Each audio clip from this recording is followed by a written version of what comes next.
नमस्कार साथियों, आप सबका स्वागत है ठाकर सर क्लासेस में। तो दोस्तों, आप सबको पता है कि इसमें डेली 15 से 20 मिनट का डालता हूं जो किसी भी लिट्टी का बंदे के लिए बहुत ही इंपॉर्टेंट होना है। तो दोस्तों, अपनी आगामी एग्जाम एमपीटीओ, अपना डीआरडीओ तथा टीजी2 यूपीपीसीएल, ठीक है, उन सब के लिए बहुत ही इंपॉर्टेंट होने वाला है। तो दोस्तों, मैं आज आपको 3 चैप्टर इसमें खत्म करा दूंगा, पॉलीफेज, अल्टरनेटर तथा ट्रांसफार्मर, ठीक है।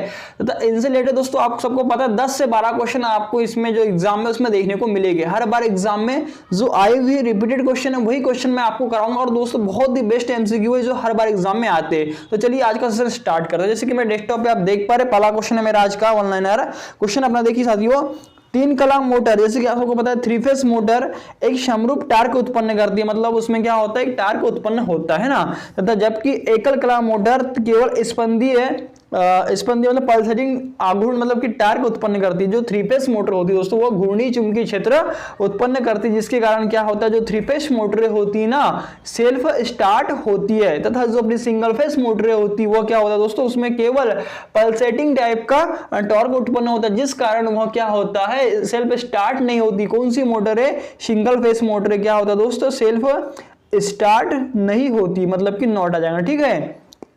एग्जाम में क्वेश्चन बनता है इससे, इसलिए इसमें रखा गया इसको, ठीक है।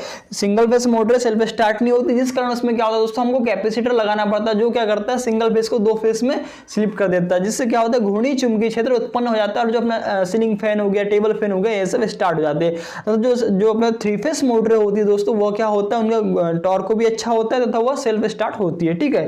तो ये अपना आपको पहला जो वाला क्वेश्चन है क्लियर हो गया होगा, ठीक है। इसके बाद देखेंगे, इसके बाद क्या बोलना चाह रहा है क्वेश्चन अपना, देख पा रहे हैं मेरे क्वेश्चन पे कि 3 कला प्रेरण मोटर, जैसे कि इस पर मैंने आप सबको भी बता दिया, स्वप्रवृत्ति मतलब सेल्फ स्टार्ट होती है, जबकि सिंगल फेस मोटर जो होती है ना सिंगल फेस नहीं होती है ना, ठीक है। ये पता होना चाहिए आपको, भी मैंने आपको बता दिया, ठीक है। आगे देखिए नेक्स्ट क्वेश्चन में क्या होना चाह रहा है, 3 कला एसी आपूर्ति का लाभ क्या है, ठीक है। इसमें बताया गया है 3 कला ऐसी आपूर्ति, मतलब पता है ना आपको, आपूर्ति मतलब सप्लाई का लाभ है कि इसमें घूर्णी चुंबकीय क्षेत्र मतलब कि क्या हो गया दोस्तों, रोटेटिंग मैग्नेटिक फील्ड उत्पन्न होता है। अभी मैंने आपको पूरा बताया था, ठीक है। आगे देखिए क्या लिखा है इसमें, किसी एक फेज तथा एक न्यूट्रल के मध्य नापी गई वोल्टेज क्या कहलाती है दोस्तों, फेज वोल्टेज कहलाता है। तो दोस्तों इसके बारे में भी आपको पता होना चाहिए, फेज व न्यूट्रल के बीच मापी गई वोल्टेज क्या कहलाती है दोस्तों, फेज वोल्टेज कहलाती है, ठीक है। आगे देखिए नेक्स्ट क्वेश्चन इसमें क्या बोलना चाह रहा है साथियों, बहुत ही इंपॉर्टेंट क्वेश्चन है अपना। क्वेश्चन बोला जा रहा है किन्हीं 2 फेजों के मध्य, जैसे कि आर हो गया वाई बी, मतलब 3 फेज होते हैं, आपको पता है इंडिया में आर वाई बी सीक्वेंस चलता है। कलर क्या होता है इनका, देखिए रेड आर वाई मतलब येलो और ब्लू, ठीक है। तो किन्हीं 2 फेजों के मध्य नापी गई वोल्टेज लाइन वोल्टेज कहलाती है। तो दोस्तों इसके बारे में भी आपको पता होना चाहिए, ठीक है। आगे देखिए इसके बाद में क्या लिखा हुआ साथियों, इसमें 3 फेज का शक्ति गुणक मतलब कि पावर फैक्टर तथा फेज करंट या लाइन करंट क्या होता है, बराबर हो तो लाइन पर लगा लोड संतुलित होगा, ठीक है, संतुलित होता है।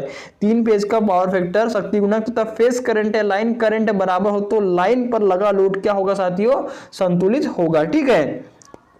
अब देखिए मैं इसमें आपको 2-3 चीजें बता देता हूँ, जैसे कि मैंने अभी आपको बता दिया था लाइन वोल्टेज क्या होता है दोस्तों, यह भी आपको पता होना चाहिए। जैसे कि मैंने अभी आपको बताया था लाइन वोल्टेज क्या कहलाता है, क्या कहलाता है दोस्तों, 2 फेजों के मध्य मतलब कि 2 फेजों के मध्य मापे गए पोटेंशियल डिफरेंट को लाइन वोल्टेज बोलते हैं, ठीक है। उसके बाद में आता है फेज वोल्टेज। तो दोस्तों फेज वोल्टेज क्या होता है वह भी आपको पता होना चाहिए, जैसे कि अभी थोड़ी देर पहले बताया था मैंने, फेज व न्यूट्रल के मध्य विभवांतर को मतलब मापना ही क्या कहलाता है, फेज वोल्टेज कहलाता है। अब आपको यह भी पता लाइन करंट क्या होता है दोस्तों, किसी फेज के श्रेणी क्रम में लगाए गए अमीटर के द्वारा लाइन करंट मापा जाता है, तो इससे लाइन करंट कहते हैं। अब आपको पता होना चाहिए फेज करंट क्या होता है, ठीक है। फेज करंट इसके बारे में भी पता होना चाहिए। तो 3 फेज के 3 अलग अलग लगाए गए साधन की एम्पियर मीटर द्वारा मापी गई करंट को फेज करंट बोलते हैं साथियों, यह पता होना चाहिए आपको, ठीक है। पता हो गया होगा आपको लाइन करंट क्या होता है, फेज करंट क्या होता है, लाइन वोल्टेज क्या होता है तथा फेज वोल्टेज क्या होता है, पूरी की आपको मैंने डेफिनेशन बता दिया, ठीक है। फिर से मैं एक बार आपको फेज करंट की बता देता हूँ। फेज करंट क्या होता है, 3 फेज के 3 अलग अलग लगाए गए साधन की एम्पियर मीटर द्वारा मापी गई करंट को फेज करंट कहते हैं, ठीक है। तो क्वेश्चन क्लियर हो गया होगा आपको। आगे देखिए साथियों, इसके बाद में क्या बोलना चाह रहा है इसमें कि भारत में तीनों फेजों जो होते हैं ना को क्रम क्या होता है दोस्तों, आप सबको पता है RYB होता है, रेड येलो एंड ब्लू। ठीक, आगे देखिए नेक्स्ट क्वेश्चन इसमें 3 फेज मशीनों में तीनों वाइंडिंग को 120 वैद्युतिक फेज अंतर पर, यानी जो उनका डिफरेंट होता है एंगल होता है, कितना होता है साथियों 120 वैद्युतिक फेज अंतर पर स्थापित किया जाता है। आगे देखिए नेक्स्ट क्वेश्चन इसमें क्या बोलना चाह रहा है। क्वेश्चन है अपना 3 फेज प्रणाली, मतलब कि 3 फेज या फिर 3 कला फेज उसी को बोलते हैं। ठीक है, 3 फेज प्रणाली की मशीनों में संयोजन 2 प्रकार से किए जाते हैं। कौन से होते हैं साथियों, एक होता है स्टार संयोजन, ठीक है, आप सबको पता होगा, तथा एक होता है डेल्टा संयोजन। ठीक है, इनके बारे में भी आपको पूरा नॉलेज होना चाहिए। ठीक है, देखते हैं इनके बारे में क्या बोलना चाह रहा है। देखिए साथियों, इसमें आपको एग्जाम में अगर स्टार नहीं लिख के आया तो वहां पे तारा भी लिख के आ सकता है, आप कंफ्यूजन ना हो। ठीक है, आगे देखिए डेल्टा को उन्होंने क्या लिखा है, यहाँ पे त्रिकोण लिखा हुआ है, क्योंकि वैसे तो इंग्लिश और हिंदी दोनों में पेपर आता है आजकल, बाकी हिंदी में देखिए आपको त्रिकोण लिखा मिल जाएगा और तारा लिखा मिल जाएगा। ठीक है, आगे देखिए इसमें क्या बोलना चाह रहा है। स्टार संयोजन में लाइन करंट बराबर फेज करंट होती है। साथियों याद रखिएगा, मोस्ट इंपॉर्टेंट क्वेश्चन है, यहाँ से पॉलीफेज का क्वेश्चन है। देखिए इसमें क्या होता है, IL मतलब कि लाइन करंट बराबर फेज करंट, मतलब क्या हो जाएगा दोस्तों IP। ठीक है, फेज करंट यह क्या होता है, बराबर होता है, काय में होता है साथियों, स्टार में होता है। ठीक है, आगे देखिए इसके बाद क्या बोलना चाह रहा है। क्वेश्चन है अपना कि डेल्टा संयोजन में क्या होता है। डेल्टा संयोजन में देखिए दोस्तों, ऐसा याद रखिएगा, इसको याद रखने की ट्रिक बता रहा हूँ। डेल्टा संयोजन में देखिए लाइन वोल्टेज बराबर फेज वोल्टेज होता है। ठीक है, ये अच्छा है, मतलब कि देखिए लाइन वोल्टेज बराबर फेज वोल्टेज, काय में, डेल्टा में, और स्टार में क्या बताया मैंने आपको, लाइन करंट बराबर फेज करंट होता है। ठीक है, ये दोनों याद रखिएगा। ठीक है, अब इसके बाद में देखिए उसके बाद में क्या होता है, आगे देखिए डेल्टा संयोजन में लाइन करंट बराबर क्या होता है दोस्तों, तो डेल्टा संयोजन में लाइन करंट बराबर क्या हो जाएगा, डेल्टा में देखिए लाइन करंट बराबर √3 इंटू के फेज करंट हो जाएगा। ठीक है, यहाँ पे लिखा हुआ है ना, या फिर आप ऐसा भी याद रख सकते हैं कि डेल्टा में क्या होता है दोस्तों, देखिए फेज करंट।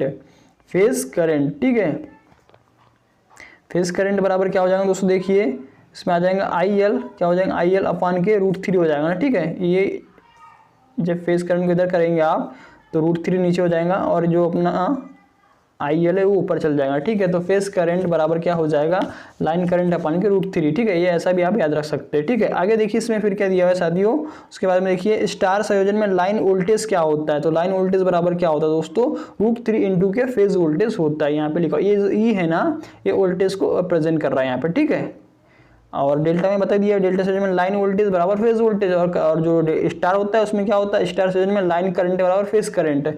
ठीक है साथियों, ये मोस्ट इंपोर्टेंट फार्मूला है, इसका याद रखिएगा, बहुत ही इंपॉर्टेंट। ठीक है, आगे देखिए 3 फेज स्टार एवं डेल्टा संयोजन में शक्ति खपत का सूत्र क्या होता है, तो आपको पता होना चाहिए। P बराबर क्या होता है दोस्तों, 3 फेज में क्या हो जाएगा, √3 बराबर क्या हो जाएगा, VL line voltage, IL line current into के cos फाई क्या अपना पावर फैक्टर है। ठीक है, ये आपको याद होगा और याद ही रखना चाहिए। ठीक है, बहुत ही इंपॉर्टेंट फार्मूला अपना। ठीक है, आगे देखेंगे नेक्स्ट उसमें क्या बोलना चाह रहा है साथियों अपना कि जो घटक विद्युत शक्ति की खपत करते हैं उन्हें क्या बोलते हैं दोस्तों, वाटफुल अथवा एक्टिव घटक कहते हैं। ठीक है, आगे देखिए जो घटक विद्युत शक्ति की खपत नहीं करते उन्हें वाटलेस या फिर रिएक्टिव घटक कहते हैं। आपको क्लियर हो गया होगा। आगे देखिए साथियों क्या बोलना चाह रहा है क्वेश्चन अपना, 3 फेज संतुलित लोड पर शक्ति खपत नापने के लिए 1 वाट मीटर विधि का प्रयोग किया जाता है। साथियों क्वेश्चन अच्छा याद रखिएगा, बहुत ही अच्छा क्वेश्चन है। क्या बोलना चाह रहा है, देखिए जब 3 फेज हो ना, 3 फेज संतुलित लोड पर शक्ति, मतलब संतुलित लोड जब होता है उस कंडीशन में, देखिए साथियों अच्छा इसमें क्वेश्चन दिया हुआ है, 3 फेज संतुलित लोड पर शक्ति खपत नापने के लिए 1 वाट मीटर विधि का यूज किया जाता है। आगे देखिए नेक्स्ट इसमें असंतुलित लोड होगा तो उस कंडीशन में देखिए 1 वाट मीटर विधि होती है, 2 वाट मीटर विधि होती है, 3 वाट मीटर विधि होती है। ठीक है, इनके बारे में पूछता है। तो असंतुलित लोड पर शक्ति खपत नापने के लिए 3 वाट मीटर विधि का प्रयोग किया जाता है। ठीक है, आगे देखिए साथियों इसके बारे में क्या बोलना चाह रहा है। आगे देखिएगा क्वेश्चन है अपना कि 2 वाट मीटर विधि का प्रयोग कब करते हैं, जब संतुलित तथा असंतुलित लोड हो उस समय शक्ति खपत मतलब कि पावर खपत को नापने के लिए किया जाता है। ठीक है, क्वेश्चन क्लियर हो गया होगा। आगे देखिए साथियों क्वेश्चन है अपना इसमें कि यांत्रिक ऊर्जा को AC प्रकार की वैद्युतिक ऊर्जा में बदलने वाली मशीन क्या कहलाती है, अल्टरनेटर या फिर प्रत्यावर्तक कहलाता है या फिर AC जनरेटर कहलाता है। ठीक है, अब देखेंगे प्रत्यावर्तक के बारे में। जैसे कि मैंने आपको बताया अभी, मैं आपको इसमें तीनों चैप्टर अपने पॉलीफेज, प्रत्यावर्तक तथा ट्रांसफार्मर तीनों क्लियर करा दूंगा, जिससे दोस्तों हर बार एग्जाम में 12 से 13 क्वेश्चन बनेंगे। ठीक है, जो कि अपना ITI है ना, उससे बहुत ही इम्पोर्टेंट ये मतलब अपने पार्ट है वहाँ का, है ना, क्योंकि ये है तो ITI है दोस्तों, क्योंकि इसके बिना तो ITI का कुछ महत्व नहीं, क्योंकि ये ITI बहुत ही इंपॉर्टेंट है। फेस क्या होता है तथा प्रत्यावर्तक मतलब अल्टरनेटर, जनरेटर, ये सब बहुत ही जरूरी है ना, ठीक है। तो ये इन सबसे तो क्वेश्चन उठाएगा ही वो, ठीक है। तो देखिए इसके बाद में क्या बोलना चाहिए, अपना प्रत्यावर्तक आ गया, जिसको क्या बोलते हैं, AC जनित्र बोलते हैं, ठीक है, अल्टरनेटर या फिर प्रत्यावर्तक, ठीक है। इसके बारे में जानेंगे हम कि प्रत्यावर्तक फैराडे के विद्युत चुंबकीय प्रेरण के सिद्धांत पे कार्य करता है। जो अल्टरनेटर होता है वो फैराडे के इलेक्ट्रोमैग्नेटिक इंडक्शन के सिद्धांत पे कार्य करता है। बहुत ही अच्छा इसका देखिए प्रिंसिपल है, याद रखिएगा आप हमेशा के लिए, क्योंकि बहुत कई बार पूछा जा चुका है, ठीक है। फैराडे जो होता है प्रत्यावर्तक फैराडे के विद्युत चुंबकीय प्रेरण के सिद्धांत पे कार्य करता है। आगे देखिए नेक्स्ट क्वेश्चन इसमें क्या बोलना चाह रहा है, इसमें क्या बोलना चाह रहा है, प्रत्यावर्तक में प्राय 2 प्रकार के रोटर प्रयोग किए जाते हैं। तो आप सबको पता होना चाहिए जो प्रत्यावर्तक होता है, अल्टरनेटर होता है, उसमें 2 रोटर होते हैं, किस टाइप के होते हैं, उनकी स्पीड कितनी होती है, तो उसके रिलेटेड जो भी क्वेश्चन बनता है वो सब यहाँ पे दिया हुआ है, ठीक है। देखिए पहला हो गया सेलियंट पोल टाइप रोटर, जिसको समुन्नत ध्रुव पोल रोटर बोलते हैं, ठीक है। सेकंड आ जाएगा बेलनाकार, इसको सिलेंड्रिकल पोल रोटर बोलते हैं। इनके बारे में इसका स्पेसिफिकेशन आपको पूरा का पूरा पता होना चाहिए, ठीक है। जैसे कि मैं आपको बता देना चाहूँ, जो अपना सेलियंट पोल रोटर होता है उसका जो होता है दोस्तों व्यास क्या होता है, अधिक होता है, मतलब कि वह अधिक व्यास होता है तथा उसकी जो अक्षीय लंबाई होती है ना वह कम होती है। किसके बारे में बात कर रहा हूं मैं अभी, सेलियंट पोल रोटर के बारे में बात कर रहा हूं। अब इसके बाद इसका भैया देखिए इसके बारे में और बताऊंगा आपको आगे। अब यह एक अपने यहाँ पे दिया हुआ है, कौन दिया हुआ है, बेलनाकार, मतलब इसको सिलेंड्रिकल रोटर बोलते हैं, जो कुछ इस टाइप से आपको बना हुआ दिखेगा, ठीक है। इसमें क्या होता है देखिए, इसकी जो होती है ना अक्षीय लंबाई क्या होती है, अधिक होती है, तथा इसका जो व्यास होता है ना वह कम होता है, तथा इसको हाई स्पीड वाले संयंत्र में मतलब कि अल्टरनेटर्स में यूज किया जाता है, ठीक है। यह भी आपको क्लियर हो गया होगा। आगे देखिए भैया क्या बोलना चाह रहा है, क्वेश्चन है अपना इसमें कि सेलियंट पोल रोटर में पोलों की संख्या कितनी होती है, 6 से 40 होती है। जो सेलियंट पोल होता है कम स्पीड का रोटर होता है, ठीक है। आगे देखिए इसका तथा इसका उपयोग 375 से 1000 RPM घूर्णन गति वाले हाइड्रो अल्टरनेटर में किया जाता है। देखिए साथियों याद रखिएगा 375 से 1000 RPM मतलब होता है रिवॉल्यूशन पर मिनट, घूर्णन गति वाले हाइड्रो अल्टरनेटर में किया जाता है, ठीक है। क्लियर हो गया होगा आपको। आगे देखिए नेक्स्ट क्वेश्चन क्या बोलना चाह रहा है, बेलनाकार रोटर का प्रयोग स्टीम भाप टरबाइन जिसको बोलते हैं ना, है ना, स्टीम टरबाइन अल्टरनेटर में किया जाता है। तो इसकी गति क्या होती है दोस्तों, उच्च होती है, कितनी होती है, 1500 से 3000 RPM तक होती है। देखिए यहाँ पे दिया हुआ है, सपोज डेट दोस्तों अगर आपका 4 पोल है और 50 हर्ट्ज है, तो उस कंडीशन में जो आपका RPM होगा ना वह कितना हो जाएगा, 1500 RPM हो जाएगा। अगर आपके 2 पोल है तथा 50 हर्ट्ज की आवृत्ति है ना, तो उस कंडीशन में जो आपकी RPM हो जाएगी, कितनी हो जाएगी साथियों, वो हो जाएगी अपनी 3000 RPM हो जाएगी। आगे देखिए इसके बाद में क्या बोलना चाह रहा है, क्वेश्चन है अपना चालक में उत्पन्न विद्युत वाहक बल इलेक्ट्रोमोटिव फोर्स गणना का सूत्र क्या है। तो दोस्तों इसमें भी आपको पता होना चाहिए, ये जो फॉर्मूला बहुत ही इंपॉर्टेंट एग्जाम की दृष्टि से, तो यह है दोस्तों, जैसे कि आप देख पा रहे E बराबर क्या हो जाएगा, B डॉट मतलब इंटू हो जाएगा L डॉट V इंटू के साइन 5 हो जाएगा, ठीक है। तो ये जो अपना फॉर्मूला है ना बहुत ही एग्जाम की दृष्टि से इंपॉर्टेंट है, तथा इसमें देखिए दोस्तों इसमें B दिया हुआ है, तो B किसको रिप्रेजेंट कर रहा है ये भी आपको पता होना चाहिए। तो दोस्तों ये चुंबकीय फ्लक्स घनत्व मतलब कि डेंसिटी जो होती है मैग्नेटिक डेंसिटी, तो दोस्तों इसकी इकाई पूछता है एग्जाम में कि भैया चुंबकीय फ्लक्स घनत्व की इसकी इकाई क्या होती है, तो इसकी इकाई होती है दोस्तों वेबर प्रति मीटर का स्क्वायर हो जाएगा, ठीक है। तो यह आपको पता होना चाहिए, ठीक है। ये पता हो गया, तथा इसको हम क्या बोलते हैं, इसको टेस्ला भी बोलते हैं, जो इसका वैज्ञानिक का नाम था। अगर आपको टेस्ला दिया तो टेस्ला मारना, या फिर वेबर प्रति मीटर स्क्वायर दिया तो वो मारना, ठीक है। ये आपको क्लियर हो गया। आगे देखिए एल दिया, एल क्या लेंथ माई मतलब जो कंडक्टर की यह लेंथ हो जाएंगी, ठीक है। लेंथ क्या में होगी दोस्तों, मीटर में हो जाएंगी, ठीक है। तो था जो यहाँ पे v दिया, तो ये दोस्तों वेलोसिटी मतलब कि किस वेग से चालक घूम रहा है। आगे देखिए साइन थीटा, बीच में जो उनके बीच में जो एंगल जो कोण बनता है ना, वहाँ पे वो जो कोण बन रहा है ना वो है, ठीक है। तो ये आपको क्लियर हो गया होगा। आगे देखिए साथियों इसके बाद क्या हुआ, किसी प्रत्यावर्तक में उत्पन्न विद्युत वाहक बल मतलब इलेक्ट्रोमोटिव फोर्स की आवृत्ति देखिए साथियों, आप सबको पता है आवृत्ति को किससे दर्शाते हैं, एफ से दर्शाते हैं, ठीक है। जो फ्रिक्वेंसी होती है ना वह क्या होता है, फील्ड पोल मतलब क्या हो जाएगा पी, ठीक है। तो देखिए पी ये देखिए P आ गया, तथा पोलों की संख्या तथा रोटर की घूर्णन गति मतलब कि स्पीड, ठीक है, एन के समानुपाती होती है। अर्थात देखिए यहाँ पे लिखा हुआ है यह प्रोपोर्शनल Pn हो जाएगा ना। देखिए बहुत अच्छे से लिखा हुआ है साथियों, याद रखिएगा एग्जाम की दृष्टि से मोस्ट इंपॉर्टेंट। किसी प्रत्यावर्तक में उत्पन्न विद्युत वाहक बल की आवृत्ति फील्ड पोलों की संख्या तथा रोटर की घूर्णन गति के समानुपाती होती है। क्लियर हो गया होगा। आगे देखिए साथियों नेक्स्ट क्वेश्चन, घूमने वाले भाग के आधार पर जो प्रत्यावर्तक होते हैं 2 प्रकार के होते हैं साथियों, जानते किस किस प्रकार के होते हैं उसके बारे में, ठीक है। रोटेटिंग आर्मेचर एवं रोटेटिंग फील्ड, तो दोस्तों जानते हैं इनके बारे में भी ये पता होना चाहिए आपको, ठीक है। रोटेटिंग फील्ड प्रकार के अल्टरनेटर में केवल 2 स्लिप रिंगों की आवश्यकता होती है। साथियों याद रखिएगा, अच्छा क्वेश्चन है, ठीक है। जो रोटेटिंग फील्ड प्रकार का अल्टरनेटर होता है उसमें केवल 2 स्लिप रिंगों की आवश्यकता होती है, ठीक है। आगे देखिए साथियों क्या बोलना चाह रहा है क्वेश्चन अपना, रोटेटिंग फील्ड प्रकार के प्रत्यावर्तक जो अपने अल्टरनेटर होते हैं के द्वारा उच्च वोल्टता 11,000 वोल्ट तथा 33,000 वोल्ट पर उत्पादन किया जाता है। मतलब जनरली हमारे इंडिया में 11,000 वोल्ट उत्पादन किया जाता है, ठीक है। तो देखिए इस पे लिखा हुआ रोटेटिंग फील्ड प्रकार के प्रत्यावर्तक के द्वारा उच्च वोल्टता 11 kV से लेके 33 kV पर उत्पादन किया जाता है। आगे देखिए साथियों इसमें क्या बोलना चाह रहा है, स्टार में जुड़े, सपोज दैट अगर रोटेटिंग आर्मेचर जो है ना स्टार में जुड़ा होगा ना, तो उस कंडीशन में देखिए आगे क्या बोलना चाह रहा है, स्टार में जुड़े रोटेटिंग आर्मेचर टाइप प्रत्यावर्तक में 4 स्लिप रिंगों की, याद रखिएगा साथियों स्टार में है तब 4 हो जाएगा, और जब स्लिप रिंगों की आवश्यकता होगी तथा डेल्टा में अगर जुड़ा होगा तो 3 स्लिप रिंगों की आवश्यकता होगी। क्वेश्चन इंपॉर्टेंट है, कई बार पूछा गया है कि जब स्टार कंडीशन में अपना अल्टरनेटर जुड़ा होता है तो उसमें जो स्लिप रिंगों की संख्या कितनी होगी साथियों, वह क्या होगी, 4 होगी, तथा जब डेल्टा कनेक्शन होगा तो उस कंडीशन में क्या होगा, 3 होगा।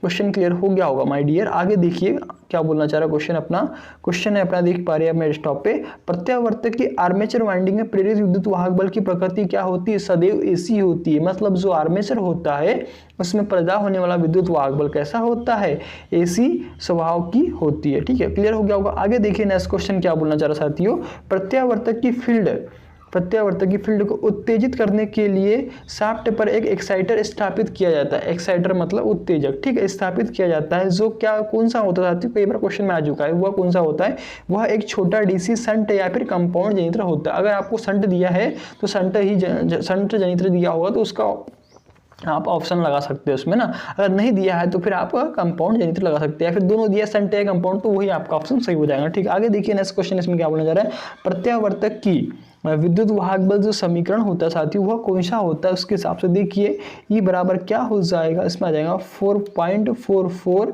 देखिए उसके बाद में क्या हो जाएगा, इनटू फ्रीक्वेंसी पता है आपको, टी क्या दोस्तों, टर्न ऑफ कंडक्टरों की क्या हो जाएगा, टर्न हो जाएगा, ठीक है। उसके बाद में के पी क्या दोस्तों, यह है अपना पिच फैक्टर, तथा उसके बाद में के डी मतलब हो जाएगा दोस्तों डिस्ट्रीब्यूशन फैक्टर। अगर आपको यहाँ पे के पी नहीं लिखा मिलेगा सपोज दैट कभी, तो आपको दोस्तों यहाँ पे के सी भी लिखा मिल सकता है, मतलब कॉइल फैक्टर है, फिर कॉइल स्पान जिसको बोलते हैं, ठीक है, ये आपको लिखा मिल सकता है, या फिर आपको केपी ही लिखा मिलेगा अधिकतर, तो बाकी नहीं लिखा होगा तो केसी भी हो सकता है, कोई दिक्कत नहीं है, ठीक है।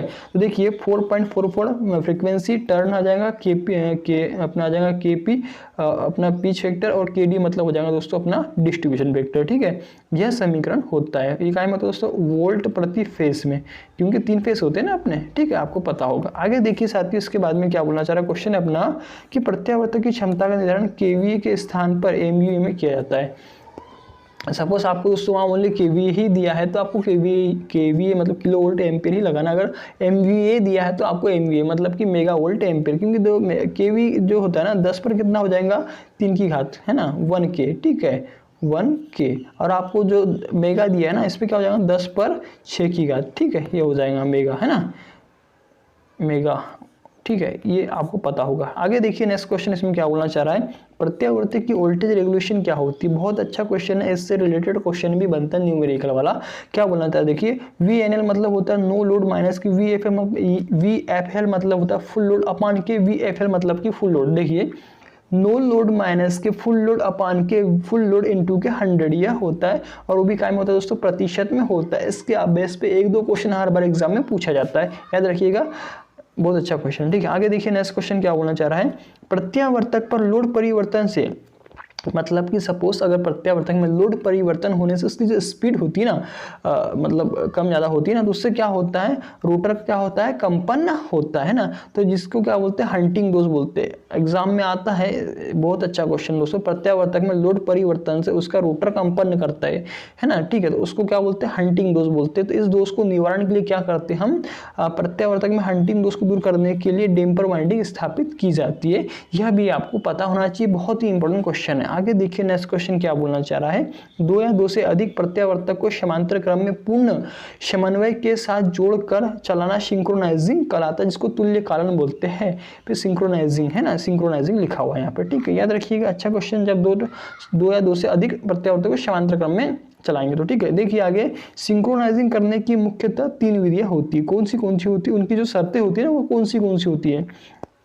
अगर आपको सिंक्रोनाइजिंग करने की क्या दिखा, सिंक्रोनाइजिंग करने की 3 प्रमुख शर्तें होती है, मतलब कि जब आप अपना अल्टरनेटर को समांतर में जोड़ के सिंक्रोनाइज करेंगे तो उसकी कौन सी शर्तें होना चाहिए। तो देखिए पहली बात तो क्या होना चाहिए, समान उल्टता होना चाहिए, समान आवृत्ति मतलब फ्रीक्वेंसी होना चाहिए, तो समान फेज क्रम होना चाहिए। दोस्तों इसकी बेस पे एक अपना क्वेश्चन बनता है, ठीक है। आगे देखिए इसके बाद क्या होना चाहिए, सिंक्रोनाइजिंग की डार्क लैंप विधि में जब तीनों लैंप युगल पूर्णतः सिंक्रोनाइजिंग की डार्क लैंप बोला है। देखिए याद रखिएगा, डार्क लैंप विधि में जब तीनों लैंप युगल पूर्णतः बुझ जाते हैं तो प्रत्यावर्तक सिंक्रोनाइज हो जाते हैं। याद रखिएगा क्वेश्चन अच्छा है, ठीक है।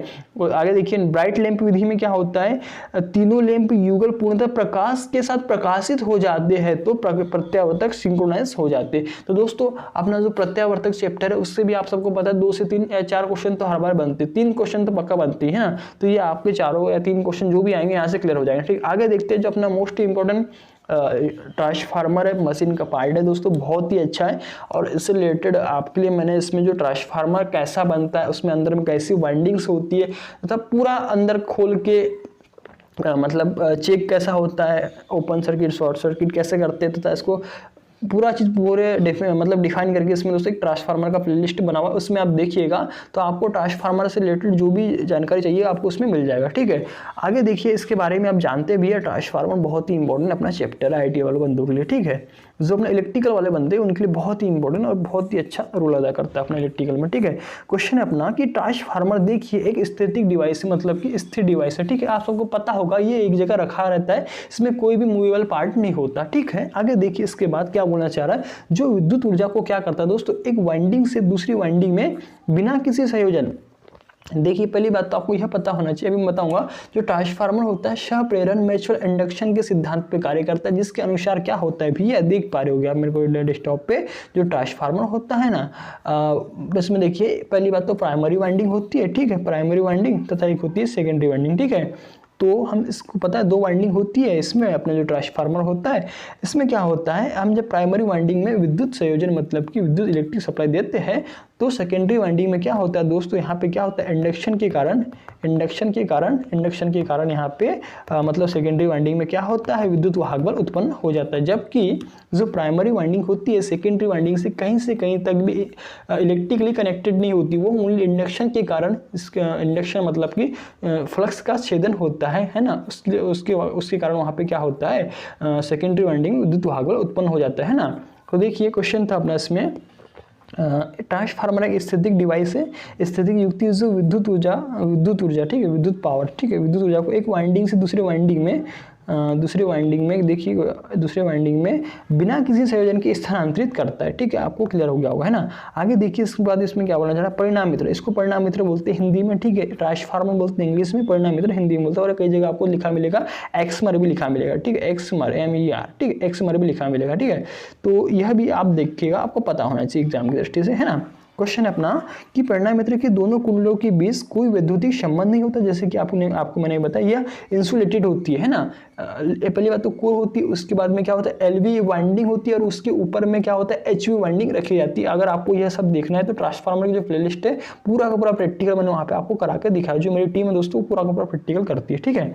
आगे देखिए क्या बोलना चाह रहा है, परिणाम मित्र के दोनों कुंडलों के बीच कोई विद्युतिक संबंध नहीं होता, ये दोनों कुंडलियां आपस में पारस्परिक चुंबकीय प्रेरण से युग्मित होती है। अब देखिए भैया इन्होंने एक नया नाम लिया, पारस्परिक चुंबकीय प्रेरण। तो यह क्या होता है भैया, यह जो होता है ना, अभी मैंने थोड़ा सा पहले बताया था आपको, ये म्यूचुअल इंडक्शन। तो ये जो म्यूचुअल इंडक्शन होता है, म्यूचुअल इंडक्शन इसको बोलते हैं अन्योन्य प्रेरण, और एक होता है पारस्परिक प्रेरण, है ना।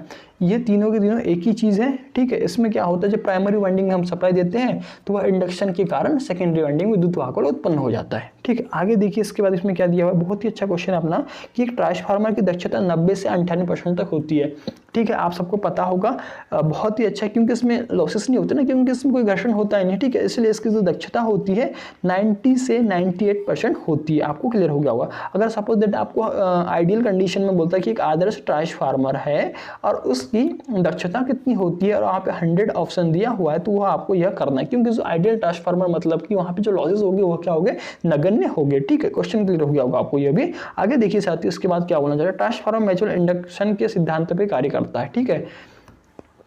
आगे देखिए, तो बता दिया मैंने आपको। आगे देखिए क्वेश्चन अपना कि ट्रांसफार्मर की देखिए, और एक चीज़ में बताना मैं आपको कि जो ट्रांसफार्मर होता है दोस्तों, यह क्या करता है, फ्रीक्वेंसी तथा पावर को बिना परिवर्तित किए वोल्टेज को स्टेप अप तथा स्टेप डाउन करता है। वो मतलब वाइंडिंग की टर्न के आधार पर होता है। यह क्या करता है, पावर तथा फ्रीक्वेंसी को बिना परिवर्तित किए, मतलब सपोज आपकी प्राइमरी में 50 हर्ट्ज की मतलब कि 50 हर्ट्ज की आवृत्ति है, तो सेकेंडरी में भी आपको क्या मिलेगा, 50 हर्ट्ज ही मिलेगा, क्योंकि यह फ्रीक्वेंसी तथा पावर को चेंज नहीं करता साथियों। यह ओनली अपना वोल्टेज को स्टेप अप तथा स्टेप डाउन करता है। यह आपको क्लियर हो गया होगा, ठीक है। आगे देखिए माय डियर फ्रेंड, इसके बाद में क्या बोलना चाह रहा है, क्वेश्चन है अपना, क्वेश्चन था दोस्तों, देख पा रहे हैं इसमें, हाँ, ट्रांसफार्मर की प्राइमरी तथा सेकेंडरी वाइंडिंग के मध्य, हाँ देखिए बहुत अच्छा क्वेश्चन साथियों, बहुत ही एग्जाम के लिए इंपॉर्टेंट है, ठीक है। ट्रांसफार्मर की प्राइमरी तथा सेकेंडरी वाइंडिंग के मध्य अनंत प्रतिरोध होता है, क्योंकि वह इंसुलेटेड होती है, मतलब कि इलेक्ट्रिकली कहीं से कहीं तक कनेक्टेड नहीं होती। अगर सपोज आपको देखिए, मैंने इसका एक मेजर करके भी, जो ट्रांसफार्मर होता है ना, प्राइमरी LV टू HV तथा 3 फेस में जो उनका शॉर्ट सर्किट होता है, ओपन सर्किट होता है, मतलब कि वाइंडिंग में जो इसका मेगा होता है दोस्तों, वहाँ पे एक वीडियो डाला हो जिसमें आपको यह पूरा का पूरा जो यहाँ पे लिखा हुआ है ना, ये अनंत होता है, ये क्यों होता है, कैसे होता है, सब समझ में आ जाएगा।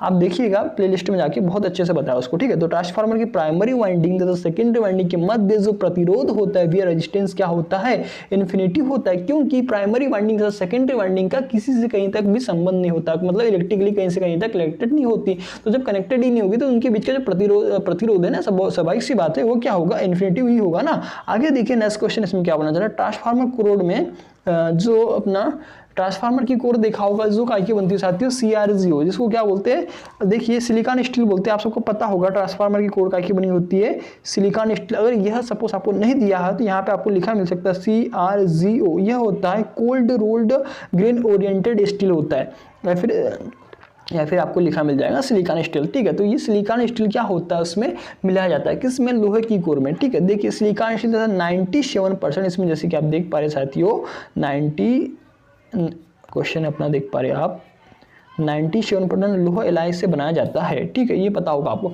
लेकिन अगर आपको एकदम इसका परफेक्ट कि जो सिलिकॉन स्टील होता है ना, उसकी मात्रा कितनी मिलाई जाती है, यह भी आपको पता होना चाहिए। मतलब पता तो यहाँ लिखा दिया उन्होंने, 3% होती है, लेकिन आपको एकदम परफेक्ट होता है दोस्तों, ये होता है अपना, अपनी जो ITI की बुक है उसमें लिखा हुआ 3.8 से लेके 4.5% तक मिली हुई होती है। देखिए साथियों, ये एग्जाम की दृष्टि से मोस्ट इंपॉर्टेंट ये वाला जो आपको मैं लिखा रहा हूँ, 3.8% से लेके 4.5% तक उसमें क्या होता है, सिलिकॉन की मात्रा मिलाई जाती है। क्यों मिलाई जाती है भैया, वह हिस्टेरिसिस लॉस को कम करता है। मैं आगे अभी पूरा डिफाइन करके बताऊंगा, आगे में अभी आपका आएगा, ठीक है। तो 97% इसमें लिखा हुआ है लोहा एलाई से बनाया जाता है, ठीक है। कोर होती है, बहुत ही इंपॉर्टेंट कोर होती है। आगे देखिएगा, इसके बाद क्या बोलना चाह रहा है क्वेश्चन अपना,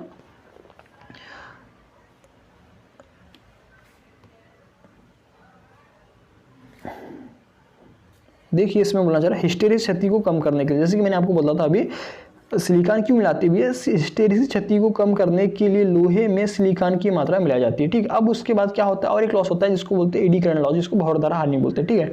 हानि को कम करने के लिए क्या होता है, भंवर द्वारा हानि को कम करने के लिए जो इसकी पत्तियां होती, पत्तियां मतलब जो कोर होती है ना, कोर को क्या होता है, पतली पतली लेमिनेटेड पत्तियों के रूप में बनाया जाता है, ठीक है। पतली पतली लेमिनेटेड पत्तियों के रूप में बनाया जाता है ना। तो क्यों बनाया जाता है ये पतली पतली लेमिनेशन करके मतलब बनाया जाता है, क्यों बनाया जाता है, ताकि अपना जो एडी करंट लॉस है वो कम हो जाए। तो जानते हैं इसके बारे में।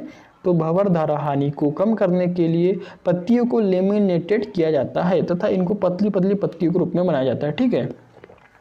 अब जानते हैं इसके बारे में। तो ट्रांसफार्मर पतली क्रोट का बना होता है, पता है आपको। तो उसमें जो अपनी क्या बोलते हैं दोस्तों, क्रोड होती है ना, उसकी मोटाई थिकनेस कितनी होती है, एग्जाम में बहुत बार पूछा जा चुका है ना। तो देखिए जो थिकनेस होती है उसकी मोटाई कितनी होती है पतली पतली पट्टियों की, वह होती है 0.35 से लेकर 0.5 mm तक होती है। याद रखिएगा, क्वेश्चन बहुत इंपॉर्टेंट है, हर बार एग्जाम में पूछा जा चुका है। ठीक है, आगे देखिए नेक्स्ट क्वेश्चन क्या बनना चाह रहा है। जो ट्रांसफार्मर से दोस्तों जितने भी इंपॉर्टेंट क्वेश्चन बनते हैं आपके यहाँ पूरे क्लियर हो जाएंगे। ठीक है, आगे देखिए ट्रांसफार्मर की क्रोड में कार्य वाइंडिंग को आधार प्रदान, मतलब जो अभी आगे ना कोर, आगे ना कोर की बात चल रही थी, तो जो अपना ट्रांसफार्मर की जो कोर है, कोर जिसको बोलते हैं, वाइंडिंग को, इसका कार्य क्या होता है भैया, वाइंडिंग को आधार, क्योंकि जो कोर होती है ना उसी के ऊपर तो वाइंडिंग को रखा जाएगा ना, प्राइमरी वाइंडिंग और सेकेंडरी वाइंडिंग। ठीक है, तो ट्रांसफार्मर में क्रोड वाइंडिंग को आधार प्रदान करना, हिस्टेरिसिस क्षति को वहन करना तथा चुंबकीय रिलक्टेंस को कम करना, यह किसका कार्य होता है भैया, अपनी कोर का कार्य होता है। अच्छा क्वेश्चन है, इससे रिलेटेड एग्जाम में क्वेश्चन बनते हैं कि ट्रांसफार्मर की कोर का क्या कार्य होता है। मेन कार्य तो भैया वो क्या करती है, जो वाइंडिंग्स होती है उनको आधार प्रदान करती है तथा हिस्टेरिसिस शक्ति को वहन करना तथा चुंबकीय रिलक्टेंस को कम करना। ठीक है, चुंबकीय रिलक्टेंस क्या होता है, देखिए भी यहाँ पे चुंबकीय रिलक्टेंस का नाम आया हुआ है जैसे कि आप देख पा रहे हैं। तो यह क्या होता है भैया, यह क्या होता है, मैग्नेटिक सर्किट में क्या होता है, यह मैग्नेटिक सर्किट में बाधा उत्पन्न करता है। जैसे हमारा इलेक्ट्रिकल सर्किट जो होता है ना उसमें क्या होता है, रेजिस्टेंस होता है, आप सबको पता होगा। तो वह क्या करता है, करंट के मार्ग में रुकावट पैदा करता है। ठीक उसी प्रकार जो अपना क्या बोलते हैं रिलक्टेंस होता है वह क्या करता है, जो फ्लक्स होता है उसके मार्ग में अवरोध उत्पन्न करता है। ठीक है, तथा रिलक्टेंस की जो इकाई होती है दोस्तों, उसकी इकाई होती है एम्पियर टर्न प्रति वेबर होती है। यह एग्जाम की दृष्टि से इंपॉर्टेंट है, कई बार इसका मतलब मात्रा की यूनिट पूछा जा चुका है। क्या होता है, एम्पियर टर्न प्रति वेबर। अब यहाँ पर रिलक्टेंस का नाम आया तो मैंने आपको बता दिया। ठीक है, यह आपको क्लियर हो गया होगा। आगे देखिए साथियों, क्वेश्चन है अपना, क्वेश्चन बनना चाह रहा है कि ट्रांसफार्मर की वाइंडिंग में प्रेरित विद्युत वाहक बल निम्न कारकों पर निर्भर करता है। जो ट्रांसफार्मर में जो विद्युत वाहक बल उत्पन्न होता है, इलेक्ट्रोमोटिव फोर्स, वह किन किन पे निर्भर करता है, यह भी क्वेश्चन आ चुका है और पूछता है। ठीक है, पहली बात किस पे करता था, कोर में उत्पन्न चुंबकीय फ्लक्स। फ्लक्स मतलब देखिए अभी मैं आपको बोला था, ये फ्लक्स हो गया, आवृत्ति मतलब कि फ्रीक्वेंसी, तथा वाइंडिंग में टर्नों की संख्या मतलब कि n। ठीक है, तो टर्नों की संख्या। तो देखिए इसका ट्रांसफार्मर विद्युत वाहक बल समीकरण किस टाइप से बनेगा, जैसे कि आप देख पा रहे ई एस और ई पी। क्यों ई एस और पी क्यों लिखा है, प्राइमरी वाइंडिंग तथा सेकेंडरी वाइंडिंग के अंतर्गत लिखा हुआ है। ठीक है, क्या हो जाएगा 4.445 मैक्सिमम हो जाएगा, मतलब कि अधिकतम फ्लक्स, चुंबकीय फ्लक्स तथा एफ मतलब फ्रीक्वेंसी तथा नंबर ऑफ टर्न। ठीक है, तो ये आपको क्लियर हो गया होगा। कौन सा दोस्तों, ये अपना जो विद्युत वाहक बल समीकरण है किसका, ट्रांसफार्मर का। ठीक है, आगे देखिए नेक्स्ट क्वेश्चन, इसके बाद क्या बोलना चाह रहा है क्वेश्चन अपना, सेकेंडरी वाइंडिंग तथा प्राइमरी वाइंडिंग के अनुपात को क्या बोलते हैं, ट्रांसफॉर्मेशन रेशियो बोलते हैं, जिसको काय से दर्शाते हैं दोस्तों, के से दर्शाते हैं। ये आपको पता होना चाहिए। ठीक है, आगे देखेंगे नेक्स्ट क्वेश्चन, इसके बाद क्या बोलना चाह रहा है, वही लिखा हुआ है कि ट्रांसफॉर्मेशन रेशियो का प्रतीक क्या होता है, के होता है, इसका कोई मात्रक नहीं होता है। इसका मात्रक नहीं होता मतलब ये मात्रक विहीन होता है, मात्रकहीन होता है ना, इसका कोई मात्रक नहीं होता। ठीक है, आगे देखिए कि साथियों क्वेश्चन अपना, ट्रांसफार्मर की क्षमता मतलब कि ट्रांसफार्मर की रेटिंग काय में दर्शाई जाती है, वह दर्शाई जाती है केवीए, या फिर नहीं दिया होगा तो एमवीए, तो एमवीए मतलब कि मेगा वोल्ट एम्पियर दिया होगा। ठीक है, केवीए मतलब किलो वोल्ट एम्पियर हो जाएगा। इसको एपरेंट पावर भी बोलते हैं। ठीक है, ये भी आपको पता होना चाहिए। आगे देखिए साथियों क्या बोल रहा है क्वेश्चन अपना, एक सेकेंडरी में प्राइमरी की अपेक्षा टर्नों की संख्या कम हो तो उसे क्या बोलते हैं, स्टेप डाउन ट्रांसफार्मर या फिर अपस्टेप ट्रांसफार्मर हो जाएगा। आप समझदार हो, समझ गए हो गया क्या बोलना चाह रहा क्वेश्चन। आगे देखिए, एक सेकेंडरी प्राइमरी की अपेक्षा टर्नों की संख्या अधिक हो तो उस कंडीशन में उस ट्रांसफार्मर को क्या बोलेंगे, स्टेप अप तथा अच्छा उच्च ट्रांसफार्मर बोलेंगे। ठीक है, आगे देखिए इसके बाद में क्या बोलना चाह रहा है अपना ट्रांसफार्मर। क्रोड की संरचना के आधार पर ट्रांसफार्मर 3 प्रकार के होते हैं। ये कौन से होते हैं, क्रोड होता है, एक सेल होता है और बेरी होता है। इनसे रिलेटेड क्वेश्चन बनते हैं साथियों। देखिएंगे आगे इनके बारे में क्या बोलना चाह रहा है। स्टार स्टार संयोजन का उपयोग उच्च वोल्टेज या उच्च शक्ति वाले में किया जाता है। ठीक है, आगे देखिए डेल्टा डेल्टा संयोजन का प्रयोग निम्न वोल्टेज और उच्च शक्ति वाले में किया जाता है। ठीक है, ये भी पता होना चाहिए। स्टार स्टार बोलेगा तो उच्च वोल्टेज उच्च शक्ति, डेल्टा डेल्टा बोलेगा तो निम्न वोल्टेज उच्च शक्ति। ठीक है, आगे देखिए स्टार डेल्टा संयोजन का उपयोग उच्च वोल्टेज उच्च शक्ति में, ठीक है दोस्तों, आपको क्लियर हो गया होगा, में किया जाता है स्टार डेल्टा वाला। ठीक है, आगे देखिए डेल्टा स्टार संयोजन का उपयोग उपयोग वोल्टेज स्टेप डाउन तथा पावर ट्रांसफार्मर में किया जाता है। तो दोस्तों आपके बहुत ही इंपॉर्टेंट ट्रांसफार्मर कौन सा होता है, डेल्टा स्टार ट्रांसफार्मर होता है। क्यों होता है भैया, क्योंकि आपके घर में जो सप्लाई आ रही है ना, मोहल्लों में जो ट्रांसफार्मर लगा होता है ना, वह क्या होता है, डिस्ट्रीब्यूशन ट्रांसफार्मर होता है, जिसमें क्या होता है, प्राइमरी तो साथियों डेल्टा में होती है तथा जो सेकेंडरी क्या होती है, स्टार में होती है। क्यों स्टार में होती है, क्योंकि हम इससे क्या होते हैं, न्यूट्रल लेते हैं। इसमें क्या होता है, 3 फेस तथा एक न्यूट्रल होता है, ठीक है, 3 फेस 4 वायर बोलते हैं इसको, ठीक है, क्योंकि एक न्यूट्रल का तार होता है, ठीक है। आगे देखिए इसके बाद क्या बोलना चाह रहा है, क्वेश्चन बोलना चाह रहा है, देखिए जहां अर्थ की स्थापना कठिन हो वहां पे स्टार अथवा डेल्टा इंटरफार्मर संयोजन किए जाते हैं, ठीक है, यह भी हो गया होगा आपको क्लियर। आगे देखिए साथियों क्या बोलना चाह रहा है, क्वेश्चन है न्यूट्रल बिंदु को स्थिर रखने के लिए टर्सियर वाइंडिंग का प्रयोग किया जाता है। न्यूट्रल बिंदु को अगर स्थिर रखना है तो टर्सियर वाइंडिंग का प्रयोग किया जाता है। 3 फेज सप्लाई को 2 फेज में बदलने के लिए स्काट कनेक्शन, जिसे क्या बोलते हैं, टीटी संयोजन भी कहते हैं, इसका उपयोग किया जाता है भी। आगे ट्रांसफार्मर में शीतलन या अचालक मतलब कि इंसुलेशन के लिए प्रयोग किया जाने वाला तेल खनिज तेल होता है भैया, जैसे सिंथेटिक ऑयल बोलते हैं, या फिर इंग्लिश में आपको लिखा मिल जाएगा मिनरल ऑयल मिल जाएगा, आपको लिखा क्या मिल जाएगा भैया, मिनरल ऑयल मिल जाएगा, जिसकी बीडी ब्रेकडाउन वोल्टेज कितनी होती है दोस्तों, मिनिमम कितनी हो, मिनिमम में आपको दे देगा तो 30 किलो वोल्ट प्रति mm, या फिर इससे दे देगा 30, 35, 40 ऐसा दे देगा दोस्तों, अप्रॉक्स वहाँ पे आपको नियर बाय देखना क्या देता है, मिनिमम देगा 30 किलो वोल्ट, ठीक है ऐसा। आगे देखिए इसके बाद इसका क्वेश्चन है अपना कि डीसी मतलब ट्रांसफार्मर को डीसी पर कार्य नहीं करता, ठीक है, आप सबको पता है ट्रांसफार्मर हमेशा एसी पर कार्य करता है, जिसको हमेशा अल्टरनेटिंग करंट दी जाती है, जो क्या होता है, म्यूचुअल इंडक्शन सह प्रेरण के सिद्धांत पर कार्य करता है, ठीक है। तो ट्रांसफार्मर डीसी पर कार्य नहीं करता, क्यों नहीं करता भैया, क्योंकि डीसी में इंडक्टेंस का मान क्या होता है, 0 होता है, ठीक है, जिसके कारण क्या होगा, वाइंडिंग क्या होगा, जल जाएगी दोस्तों, है ना। तो ऑटो ट्रांसफार्मर में केवल एक वाइंडिंग होती है, आप सबको पता होगा ऑटो ट्रांसफार्मर ये क्या होता है, एक ही वाइंडिंग होती है उसमें, है ना। ऑटो ट्रांसफार्मर स्व प्रेरण, देखिए साथियों जो ट्रांसफार्मर होता है ना, वो क्या होता है, सह प्रेरण म्यूचुअल इंडक्शन, और जो अपना ऑटो ट्रांसफार्मर होता है वह सेल्फ इंडक्शन। साथियों अच्छा क्वेश्चन है, याद रखिएगा, सेल्फ इंडक्शन, ठीक है।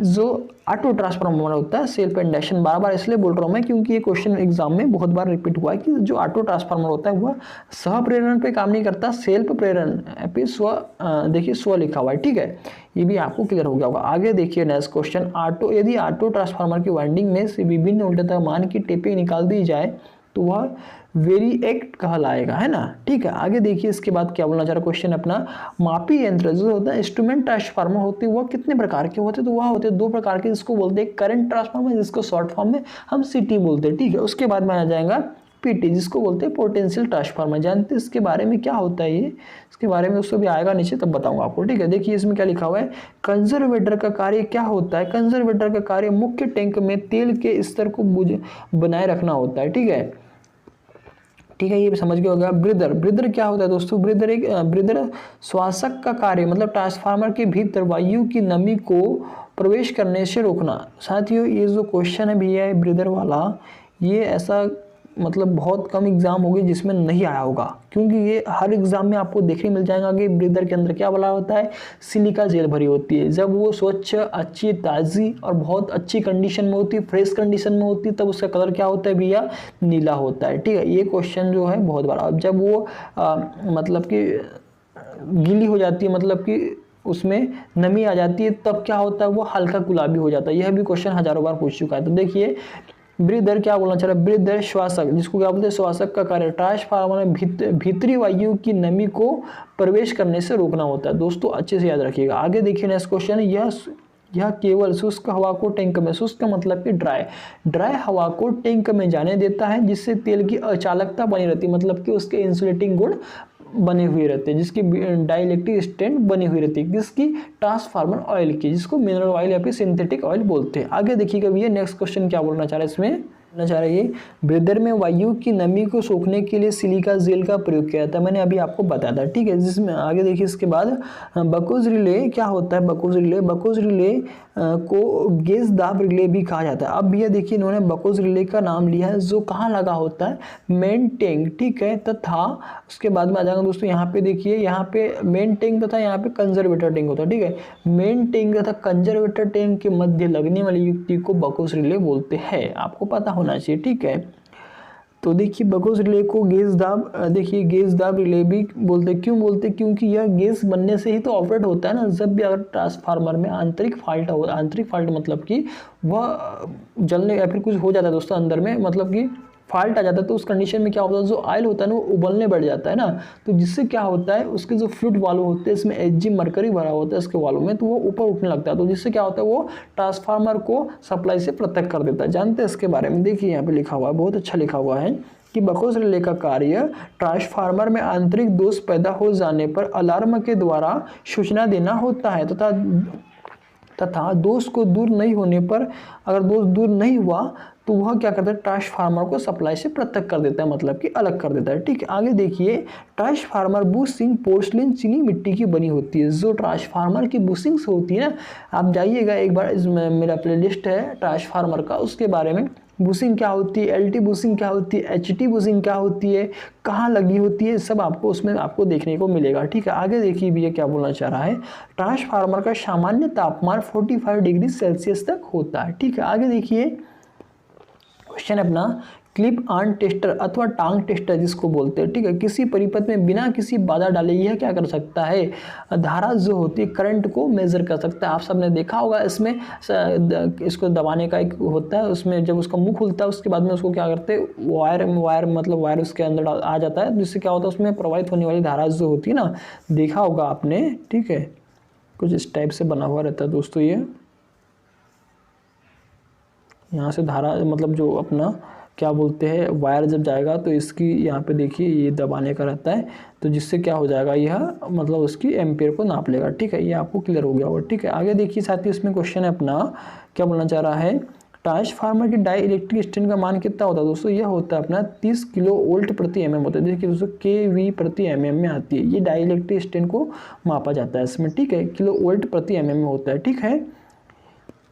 आपको अप्रॉक्स इसमें 35 भी दिया होगा, 40 भी दिया होगा दोस्तों, वहाँ पे ऑप्शन पे डिपेंड करता है क्या दिया है नियर बाय में, उसके हिसाब से आपको वहाँ पे आंसर लगाना होगा, ठीक है। आगे देखिए भैया क्या बोलना चाह रहा है, ट्रांसफार्मर आयल का विशिष्ट प्रतिरोध का मान 109 ओम मीटर होता है। भैया सबको पता है क्योंकि जो अपना ट्रांसफार्मर होता है ना, देखिए विशिष्ट प्रतिरोध, पहली बात तो यहाँ पे एक विशिष्ट प्रतिरोध का नाम लिया है, ये भी बहुत इंपॉर्टेंट है एग्जाम की दृष्टि से, याद रखिएगा, क्योंकि उसकी इकाई क्या होती है, यहाँ पे देखिए ओम मीटर लिखा हुआ है, आप सबको पता है। विशिष्ट प्रतिरोध कैसे दर्शाते हैं, रो से दर्शाते हैं। क्या होता है दोस्तों, ये होता है अपना RA/K होता है, जिसकी इकाई क्या होती है, ओम मीटर होती है ना। ये एग्जाम की दृष्टि से बहुत ही इंपॉर्टेंट है ना, तो ये भी याद रखिए। और जो ट्रांसफार्मर आयल होता है उसका विशिष्ट प्रतिरोध कितना होता है, 109 ओम मीटर होना चाहिए, ऐसा लिखा हुआ है, ठीक है। आगे देखिए CT मतलब क्या होता है, करंट ट्रांसफार्मर तथा PT ट्रांसफार्मर का प्रयोग अधिक मान की वोल्टेज तथा अधिक मान की विद्युत धारा, देखिए जो CT होगा वो क्या नापेगा, अधिक मान की करंट, और जो PT होगा वो किसको नापेगा भैया, अधिक मान की वोल्टेज को मापेगा, वाले यंत्र से किया जाता है, ठीक है, इन यंत्रों के द्वारा मापा जाता है, ठीक है। आगे देखिए ट्रांसफार्मर में 2 प्रकार की क्षतियाँ होती, वह कौन सी होती भैया, इसके बारे में मैं आपको बहुत अच्छे से इसमें देखिए लिखा हुआ है, मैं आपको बताना चाहूँगा। एक होता है ताम्र क्षति और एक होता है लौह क्षति, ठीक है। ताम्र क्षति क्या होता है, अस्थिर हानि होती है, परिवर्ती हानि होती है। तो जो लौह क्षति होती है वो क्या होता है अपना, स्थिर हानि होती है, नियत हानि होती है, नियत क्षति होती है, ठीक है। अब लौह क्षति होती है, उसके बाद में उसके जो होते हैं 2 टाइप्स होते हैं, कौन से होते हैं, वह होते हैं लौह क्षति 2 प्रकार की होती है, वो होती है मंदायन, लिखा है इसको क्या बोलते हैं, हिस्टेरिसिस हानि। इसे देखिए दोस्तों, मंदायन क्यों लिखा है इसके बारे में आपको पता होना चाहिए, क्योंकि देखिए हिस्टेरिसिस लॉस मतलब क्या होता है, इसमें एक BH लूप बनता है, ठीक है, BH कर्व बोलते हैं, वह क्या होता है, वह पीछे रह जाता है ना, तो इसलिए इसमें देखिए मंदायन हानि लिखा है, जिसको हिस्टेरिसिस लॉस बोलते हैं, ठीक है। आगे देखिए इसके बाद में ED करंट लॉस यहाँ पे लिखा हुआ है, ठीक है, जैसे कि आप देख पा रहे हैं यहाँ पे क्या लिखा है साथियों, ED करंट लॉस है ना, ED करंट भार धारा हानि बोलते हैं इसको। तो देखिए ये देखिए आपको पता हो गया, तो मैं आपको एक काम करता हूँ, जो अपना ताम्र क्षति होता है, कॉपर लॉस होता है, इसकी भी आपको डेफिनेशन पता होना चाहिए कि यह क्या होता है, इसके बारे में भी आपको पता होना चाहिए, क्योंकि दोस्तों एग्जाम की दृष्टि से जो लॉसेस होते हैं ना बहुत ही इंपॉर्टेंट है, कई बार एग्जाम में पूछा जा चुका है। तो जानते हैं हम अपना जो कॉपर लॉस होता है वह क्या होता है दोस्तों। तो यह क्या होता है, यह हानि क्या होती है दोस्तों, ये हानियाँ ट्रांसफार्मर की वाइंडिंग में उनकी रजिस्टेंस जो होता है ना, जो वाइंडिंग होता है तो उनका भी कुछ ना कुछ रेजिस्टेंस होता है, ठीक है, वो गर्म हो जाती है, हीट हो जाती है ना, है ना। तो ठीक है, देखिए कॉपर लॉस, ये हानियाँ वाइंडिंग में उनकी रेजिस्टेंसों के कारण होती है तथा प्राइमरी वाइंडिंग की कॉपर हानि क्या होगी दोस्तों, प्राइमरी वाइंडिंग कॉपर हानि हो जाएगी। देखिए इसमें लिखा हुआ है आई स्क्वायर, ये देखिए प्राइमरी की बोलेगा तो यहाँ पे पी आ जाएगा, आर यहाँ पे पी आ जाएगा, अगर सेकेंडरी की बोलेगा तो इसमें दोस्तों यस आ जाएगा, बस है ना। तो जो कॉपर लॉस होता है वो क्या में होता है, आई स्क्वायर आर में होता है, ठीक है। क्यों होता है, इनके रेजिस्टेंसों के कारण होता है, ठीक है, ये आपको पता होना चाहिए, ठीक है। आगे देखिए बहुत अच्छा लिखा हुआ है, कॉपर हानियां परिवर्तनशील हानियां होती है, ये करंट का आउटपुट के वर्ग पर निर्भर करती है, ठीक है। जो कॉपर लॉसेस होता है ये करंट के वर्ग पे निर्भर करती है। यदि आउटपुट को दुगना कर दिया जाए तब कॉपर लॉस क्या होगा भैया, 4 गुना हो जाएगा, ठीक है। अगर आउटपुट मतलब जो निर्गत होता है उसको हम दुगना कर देंगे ना, तो लोड अगर बढ़ा देंगे ना, तो जो अपना दुगना कर देंगे तो जो अपना कॉपर लॉस है वो क्या होगा दोस्तों, 4 गुना हो जाएगा। क्योंकि जो आई है ना, आई का यहाँ पे देखिए आप देख पा रहे हैं स्क्वायर है ना भैया, तो ये देखिए ना, ये वो दुगना होगा तो उसका भी सपोज 2 होगा, तो 2 का क्या हो जाएगा, स्क्वायर हो जाएगा, 2 दूनी 4, तो यह क्या हो जाएगा, इसका 4 गुना हो जाता है, ठीक है। ये आपको क्लियर हो गया होगा। आगे देखिए भैया इसके बाद में आता है कौन सा लॉस आता है, इसके बाद में अपना लॉस है अपना लोह क्षति, मतलब कि अपना आयरन लॉस, इसके बारे में भी आपको पता होना चाहिए।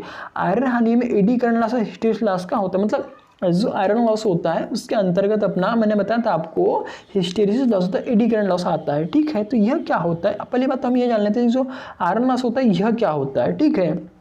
इसके बारे में दोस्तों देखेंगे, ये देखिए आयरन लॉस है तो इसमें ये आ गया अपना हिस्टेरिसिस और एडी। तो हिस्टेरिसिस लॉस क्या होता है इसके बारे में भी जान लेते हैं, ठीक है। तो हिस्टेरिसिस लॉस क्या होता है दोस्तों, ये देखिए जब प्राइमरी वाइंडिंग को अल्टरनेटिंग करंट, मतलब आप सबको पता है कि ट्रांसफार्मर में सदैव क्या देना है, हमको एसी ही देना है, कभी भी भूल के डीसी मत दे देना, नहीं तो उससे उसका लग जाएगी, है ना, मतलब जल जाएगा ट्रांसफार्मर, है ना। तो देखिए हिस्टेरिसिस लॉस क्या कहलाता है, हिस्टेरिसिस लॉस जब प्राइमरी वाइंडिंग को अल्टरनेटिंग करंट दी जाती है तब आयरन कोर जो कोर होती है, आप सबको पता है ट्रांसफार्मर में कोर भी होती है ना, आयरन कोर बार बार चुंबकित तथा अचुंबकित होती है, या फिर चुंबकित तथा विचुंबकित, ठीक है, या फिर कोर का चुंबकन तथा विचुंबकन होने से इस कारण काफ़ी एनर्जी नष्ट हो जाती है। इस हानि को कम करने के लिए ही क्या करते हैं हम, जो कोर होता है उसमें सिलिकॉन स्टील की मात्रा मिलाते हैं, कितनी मिलाते हैं दोस्तों, 3.8% से लेके 4.5% तक सिलिकॉन स्टील की मात्रा मिलाते हैं, ठीक है, जिसे आसानी से चुंबकीय और अचुंबकीय बनाया जा सके। तो यह होता है हिस्टेरिसिस लॉस। अब आगे देखेंगे भैया इसमें क्या है, अपना एक लॉस होता है ईडी करंट लॉस, इसके बारे में भी आपको पता होना चाहिए। तो यह हानि ट्रांसफार्मर की कोर में उत्पन्न होती है, ठीक है, जो एडी करंट लॉस होता है। देखिए इसमें एक और अच्छा मेरे को याद आया अभी, जो ट्रांसफार्मर कॉपर क्षति होती है ना, वो क्या होता है वाइंडिंग में होती है, मतलब कॉपर का ही तो वाइंडिंग बनता है ना, अभी तो खैर एल्यूमिनियम का भी आने लगा है, ठीक है। तो जो ताम्र क्षति होती है वाइंडिंग में होती है, और जो एडी करंट लॉस होता है वो काय में होता है दोस्तों, कोर में होता है। तो यह हानि ट्रांसफार्मर के कोर में होती है, क्योंकि उत्पन्न होने वाली एडी करंट कोर में हीट देखिए हीट की एच बराबर क्या होता है दोस्तों, आई स्क्वायर आर टी के रूप में परिवर्तित हो जाती है, क्योंकि जो कोर में क्या होता है हीट उत्पन्न होगी ना। तो देखिए वो क्या होता है आई स्क्वायर आर टी पे, मतलब जो हीट है ना आई स्क्वायर आर टी में क्या होती है, परिवर्तित हो जाती है। इस हानि को कम करने के लिए जो कोर की मोटाई को लेमिनेटेड तथा पतली पतली पत्तियों के रूप में काट के फिक्स किया जाता है। आप सबने देखा होगा, नहीं देखा है तो मेरे उसमें जाइए प्लेलिस्ट में, आपको दिख जाएगी, वहाँ पे हर चीज़ मैंने आपको बता के रखा है, ठीक है। तो दोस्तों ये लॉसेस से आपको जो भी क्वेश्चन था ये क्लियर हो गया होगा, ठीक है।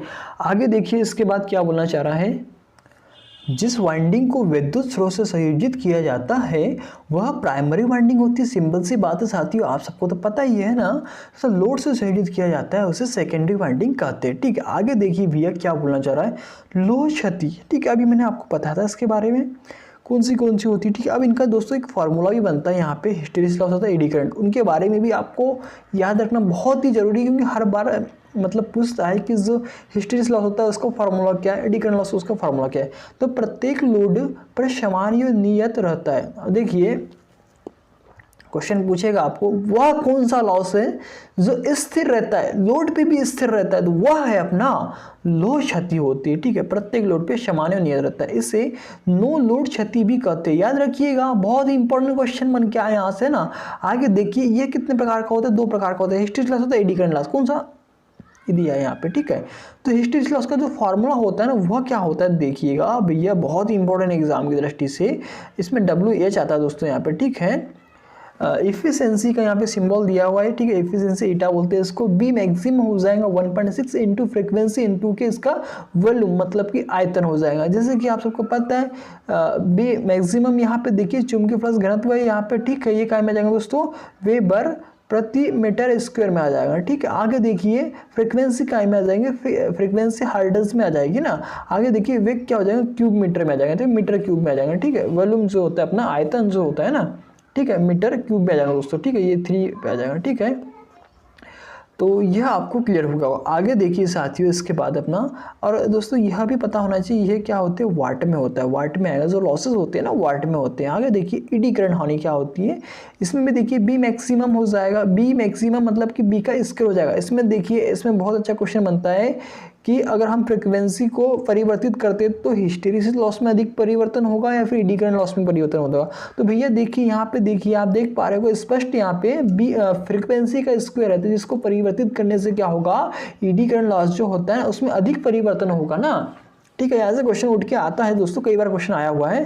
तो क्वेश्चन अपना एडी करंट लॉस का जो एडी करंट होता है ना उसका फॉर्मूला क्या होता है, VE सॉरी यहाँ पे देखिए WE लिखा हुआ है, हिस्टेरिसिस अपना एडी करंट लॉस।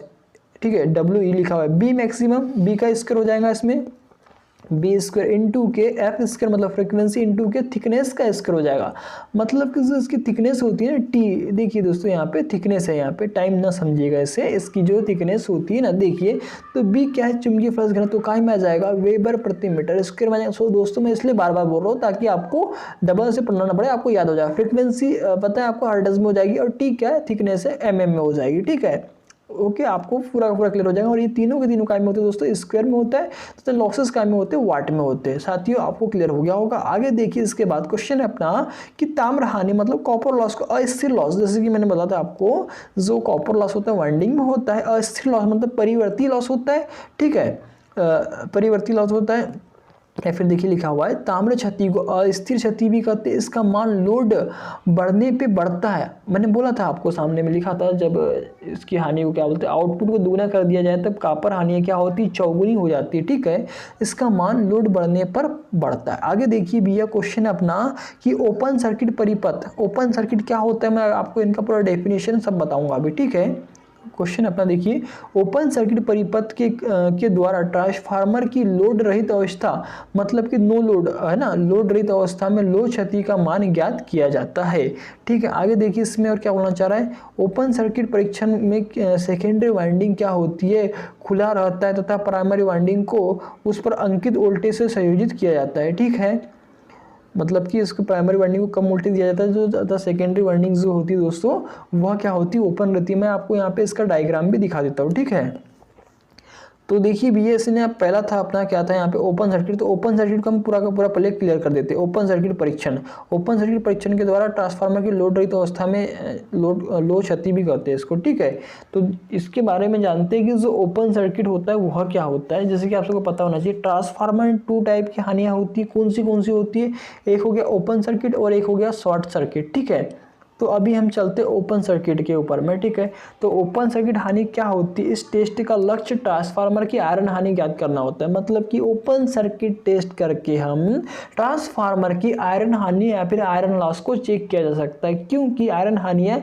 सप्लाई क्या, जो आयरन हानियाँ होती है मतलब कि लोड क्षति होती है वह सप्लाई की वोल्टेज मतलब कि V तो फ्रिक्वेंसी पर निर्भर करती है। इसीलिए इस टेस्ट को सामान्य सप्लाई वोल्टेज और फ्रिक्वेंसी पर किया जाता है। सामान्य सप्लाई मतलब कि कम सप्लाई रहती है। ठीक है, जानते हैं इसके बारे में, प्रैक्टिकल के बारे में। ठीक है, जैसे कि आप यहाँ पे मेरे डेस्कटॉप पे साथियों इसका डायग्राम भी देख पा रहे हैं ना, ये कैसा होता है। ठीक है, तो इसका प्रयोग प्राइमरी वाइंडिंग को सामान्य वोल्टेज और फ्रिक्वेंसी दी जाती है और दूसरी वाइंडिंग को खुला रखा जाता है, ओपन रखा जाता है। क्योंकि नो लोड आयरन हानियाँ और नो लोड करंट बहुत थोड़ी होगी। ठीक है, इसीलिए प्राइमरी वाइंडिंग में कम रेंज के वाट मीटर जोड़ दिए जाते हैं तथा ठीक है दोस्तों, तो नो लोड करंट के बहुत कम होने के कारण कॉपर हानियों को न के बराबर माना जा सकता है और वाट मीटर रीडिंग केवल आयरन हानि को दिखाएगा। ठीक है, तो जैसे कि आपने यहाँ पे इसका डायग्राम भी देख लिया। आगे देखते हैं दोस्तों, इसके बाद में क्या है अपना क्वेश्चन है, शून्य लोड अवस्था में प्रवाहित विद्युत धारा का मान उसके पूर्ण लोड का 2 से 5% होता है। साथियों ये बहुत ही इंपॉर्टेंट क्वेश्चन है ये वाला, कई बार एग्जाम में पूछा है कि शून्य लोड नो लोड पे बोलते हैं, जिसको हम नो लोड अवस्था में प्रवाहित विद्युत धारा का जो मान होता है ना, पूर्ण लोड का कितना होता है, तो वह होता है 2 से 5% होता है। याद रखिएगा, एग्जाम की दृष्टि से मोस्ट इंपॉर्टेंट है। ठीक है, आगे देखिए इसके बाद में क्या है अपना क्वेश्चन साथियों, देख पा रहे हैं आप, शून्य लोड धारा का कार्य क्रोड में चुंबकीय क्षेत्र पैदा करना तथा लोह क्षति वहन करना होता है। जो शून्य लोड होती है जिसको हम नो लोड बोलते हैं ना, वो क्या करता है, शून्य लोड धारा का कार्य क्या होता है, क्रोड में चुंबकीय क्षेत्र पैदा करना होता है। देखिए आगे देखिए, तो लोह क्षतियों को वहन करना, क्योंकि नो लोड कंडीशन पे तो लोह क्षति हानियां होती है ना, मतलब चेक होती है ना। ठीक है, ये बताया था मैंने आपको। अब आगे भी है शॉर्ट सर्किट परीक्षण, जिसको क्या होता है इसके बारे में जानते हैं। शॉर्ट सर्किट परीक्षण के द्वारा ट्रांसफार्मर की पूर्ण लोड फुल लोड, ठीक है याद रखिएगा, पूर्ण लोड या फुल लोड, पूर्ण लोड अवस्था में ताम्र क्षति इसको बोलते हैं, कॉपर लॉस को ज्ञात किया जाता है। अब जानते हैं जो अपना शॉर्ट सर्किट टेस्ट होता है वह क्या होता है। ठीक है, इसको कैसे करते हैं, जैसे कि आप मेरे डेस्कटॉप पे देख पा रहे हैं, आपके लिए मैंने इसका डायग्राम भी लगा दिया हो। ठीक है, क्या होता है दोस्तों, तो यह टेस्ट ट्रांसफार्मर की कॉपर हानियों को टेस्ट करने के लिए, फिर चेक करने के लिए या फिर ज्ञात करने के लिए यूज़ किया जाता है, मतलब किया जाता है। ठीक है, जो ट्रांसफार्मर वाइंडिंग में करंट के वर्ग के समानुपाती होता है। क्या होता है भैया, याद रखिएगा, जो ट्रांसफार्मर में वाइंडिंग के करंट के वर्ग के समानुपाती होता है। इस टेस्ट में प्राइमरी वाइंडिंग सामान्य अधिक वोल्टेज वाइंडिंग को ऑटो ट्रांसफार्मर या वेरिएक से सामान्य फ्रीक्वेंसी पर कम वोल्टेज दी जाती है। ठीक है, तथा क्या होता है, देखिए दूसरी वाइंडिंग को एक हाई रेंज, दूसरी जो वाइंडिंग होती है सेकेंडरी वाइंडिंग को क्या करते हैं दोस्तों, एक हाई रेंज अमीटर या सीधे एक मोटे तार से क्या कर दिया जाता है, शॉर्ट कर दिया जाता है। जैसे कि आप मेरे डेस्कटॉप पे आप देख पा रहे हैं। ठीक है, डायग्राम में शॉर्ट कर दिया जाता है। ठीक है, दी जाने वाली वोल्टेज को तब तक बढ़ाया जा सकता है, फिर बढ़ाया जाता है जब तक प्राइमरी वाइंडिंग में से लोड की पूरी तरह करंट बहना शुरू नहीं कर देती, क्योंकि दी जाने वाली वोल्टेज सामान्य कार्य करने वाली वोल्टेज का केवल कुछ प्रतिशत मात्र होती है। ठीक है, इसलिए कोर हानि बहुत कम होती है। इस कारण इस अवस्था में आयरन हानि को नगण्य के बराबर माना जाता है और पूरी लोड करंट पर वाट मीटर रीडिंग को ट्रांसफार्मर की लोड पर कॉपर जो होता है ना, कॉपर हानियों का की तरह माना जाता है। ठीक है, तो यह भी आपको समझ आ गया होगा। आगे देखिए, क्योंकि दोस्तों ये लॉसेस है, इससे भी रिलेटेड क्वेश्चन बहुत एग्जाम में पूछा गया है। ठीक है, ट्रांसफार्मर की शॉर्ट सर्किट परीक्षण में निम्न वोल्टेज वाइंडिंग को शॉर्ट कर दिया जाता है। जो इसकी सेकेंडरी वाइंडिंग यहाँ पे दिया हुआ है, आपने देखा अभी, उसको क्या कर देते हैं हम, शॉर्ट कर देते हैं। ठीक है, आगे देखिए भैया क्वेश्चन अपना कि ट्रांसफार्मर की शॉर्ट सर्किट परीक्षण में उच्च वोल्टेज वाइंडिंग को उस पर अंकित वोल्टता मान का केवल, साथियों याद रखिएगा, 5% ही वोल्टेज दी जाती है। ठीक है, ऐसा नहीं कि पूरा देना है, ऐसा नहीं करना है, उससे गड़बड़ हो जाएगा ना। देखिए इसमें लिखा हुआ है कि ट्रांसफार्मर के शॉर्ट सर्किट परीक्षण में उच्च वोल्टेज वाइंडिंग को उस पर अंकित अधिकतम वोल्टता की केवल 5% वोल्टेज दी जाती है। तो दोस्तों आज के लिए मैं इतना ही रखता हूँ, कल आपको मैं जो ट्रांसफार्मर का इसका जो सेकंड पार्ट है मैं आपको करा दूंगा। ठीक है, तो दोस्तों अगर आप इस चैनल पर नए हैं तो प्लीज़ चैनल को सब्सक्राइब कर दीजिएगा और दोस्तों को शेयर भी कर दीजिए दोस्तों, क्योंकि अभी सभी लोग इसकी पता है आपको, जो अपना इलेक्ट्रिकल आईटी वाले बंदे सभी लोग इसकी तैयारी कर रहे होंगे। ठीक है, तो दोस्तों आप सबको मेरा प्यार भरा धन्यवाद।